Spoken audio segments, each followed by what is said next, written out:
As somebody that's been most associated with Arsenal Football Club, what are your thoughts on what they're doing in this summer transfer season? Well, I think, to my knowledge, they've only bought one player, but it's been very slow anyway. Lots of clubs, I suppose, now will do things. They've still got plenty of time to buy players. I think what's interesting today is there's a board meeting about a rights issue, which Usmanov is one of the major shareholders of the football club, is proposing to put into the football club. So that's something that will be considered by the board. I'm sure they're looking at that, making sure there's no strings attached. But it'd be very interesting to see Arsene Wenger now with a little bit of money. Since they bought the stadium, of course, it's been difficult for him to compete for the very top players. And Arshavin being one of those that's come in 27, 28 years of age with proven quality and experience. And the only thing missing from the squad is experience, really. There's enough quality there. We just have to wait that little bit longer for the younger players to be at the level they need to be at. And I think that's been their problem over the last 4 years. Do you agree with Arsene Wenger's long-term policy with staying with the kids? Well, I think that had to be the policy, because if they're building a new stadium, they're very much hoping that the team remains successful on the pitch until such times as that they had enough resources and money to buy the big name players. You can't have both. You can't have a fancy home and top players as well, and that's been the problem really.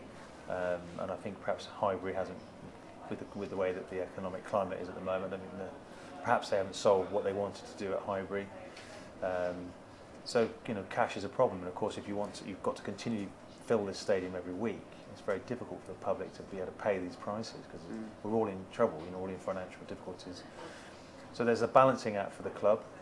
I don't think you'll see too many other clubs building new stadiums just at the moment, because it's just a major risk. They've come through that. I think they've come through the difficult period. It's now just getting the balance right as to how much money they spend.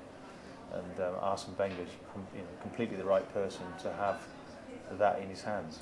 What key areas, if you're Arsene Wenger, who would you go for Arsenal? I mean, what areas need to be improved, do you think? Well, I mean, I'm not about to Arsene Wenger's knowledge of football players, the top tier, the lower tier, and any other tier is just unprecedented. There are areas of the pitch. I think it's been unfortunate that the partnerships have been disrupted through the middle of the team. The central defenders, Gallas was injured at the end of the season, and Touré was injured at the beginning of the season.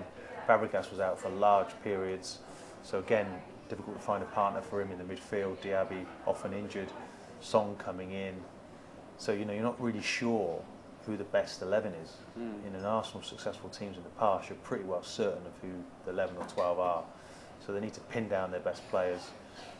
I think Adebayor had a disappointing season. You have to finish off all that approach play and all that good work. So you need to get somebody on the score sheet. And of course, at the other end, I think certain games, maybe Stoke away, one or two others where you need to have a key header of the ball at the back, and that's an area that needs looking at.